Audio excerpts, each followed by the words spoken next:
हरेक हप्ताको त्यो एउटा दिन कोठाको कुनामा फोहोर कपडाको थुप्रो हेरेरै दिक्क लाग्छ होइन? अब सोच्नुस् त, यदि त्यो गहरो टोकरी बोकेर वाशिङ मेसिनसम्म धाउनुपर्ने झन्झट सधैँका लागि सकियो भने। हो, आज हामी एउटा यस्तै गजबको प्रविधिको कुरा गर्दैछौँ जसले यो कल्पनालाई साँच्चै वास्तविकतामा बदल्न सक्छ। मलाई लाग्छ यो प्रश्नको जवाब धेरैले हो नै दिनुहुन्छ होला। बिहान उठ्यो, यताउता छरिएका कपडा जम्मा गर्यो, त्यो भारी बास्केट उठायो अनि लन्ड्री कोठासम्म पुर्यायो।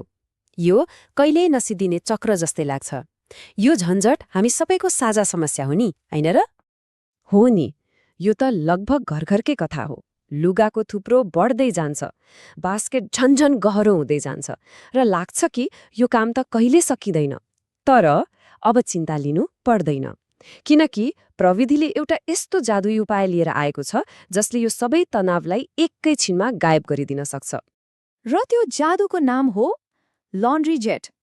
यो अमेरिकामा बनेको एउटा एकदमै क्रान्तिकारी सिस्टम हो। यसले शक्तिशाली भ्याक्युमको मद्दतले घरको जुनसुकै कोठाबाट फोहोर कपडाहरूलाई सिधै वाशिङ मेसिन भएको ठाउँमा पुर्याइदिन्छ। सोच्नुहोस् त, अब लुगा बोकेर भर्याङ ओर्लिने वा घर यताउता दौडिनुपर्ने दिन गए। अब मनमा आउला, यसले काम चाहिँ कसरी गर्छ त?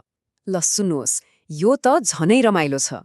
तपाईले फोहोर कपडालाई भित्तामा भएको एउटा सानो पोर्टको नजिक लैजाने मात्र हो, अनि सुई त्यहाँको सेन्सरले थाहा पाइहाल्छ र शक्तिशाली भ्याक्युमले त्यसलाई पाइपभित्र तानिदिन्छ।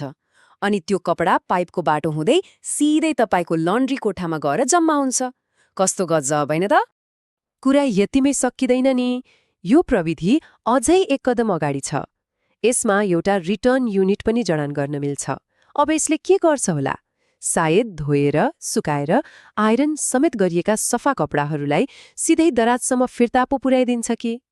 भविष्य त साँच्चै सोचे भन्दा पनि रोमाञ्चक हुँदैछ है। र यहीँनेर एउटा ठूलो प्रश्न उठ्छ।